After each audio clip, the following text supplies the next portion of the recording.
Halo Sobat Akuntansi, hari ini kita akan bahas mengenai pensil. Hah? Pensil? Apa itu alat tulis? Bukan dong, pensil merupakan penjualan cicilan. Tapi kamu tahu nggak apa itu penjualan cicilan? Aku nggak tahu. Tapi itu kayak penjualan motor secara kredit bukan? Betul sekali, penjualan cicilan itu sangat disukai, baik dari penjual maupun dari pembeli. Penjual dapat mendapatkan laba, sedangkan pembeli ini tidak memanfaatkan produk itu sebelum dibayar secara lunas. Jadi di dalam akuntansi, metode untuk penjualan cicilan ini harus menerapkan prinsip matching cost against revenue, di mana beban-beban ini harus dicocokkan dengan pendapatan pada saat ini.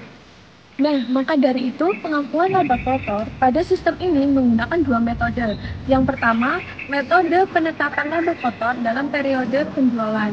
Dan yang kedua, metode penetapan laba kotor dalam periode penerimaan.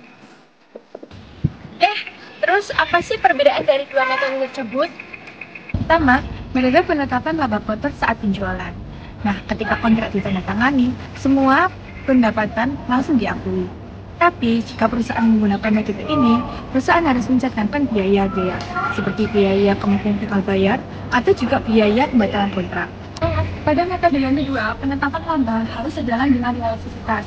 Jadi, laba baru diakui ketika sesuai dengan jumlah kas yang diterima. Artinya, setiap kali ada angsuran, sebagian digunakan untuk menutup harga pokok dan sebagian untuk laba. Nah, kalau gitu, gimana sih caranya untuk pencatatan akuntansi di dalam jurnalnya?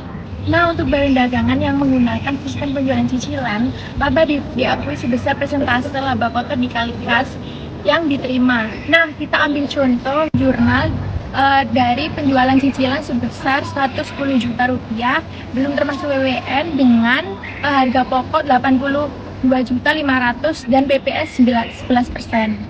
Nah, lalu laba kotor yang diakui perusahaan adalah 25% dari penjualan cicilan. Nah, jadi laba kotor yang diakui oleh perusahaan sebesar 27.500.000 dan jangan lupa untuk mencatat harga pokok penjualan dengan cara mendebitkan HPP dan mengkreditkan persediaan sebesar 82.500.000. Nah, kesimpulannya, penjualan cicilan bukan hanya jual beli bertahap, tapi juga menyangkut pengakuan laba, pencatatan piutang dan beban dari periode tersebut. Prinsip utamanya ada pada matching cost against revenue. Jadi, pahami konsepnya, kuasai jurnalnya, dan jangan lupa mencatat PPR dengan benar. Bye-bye!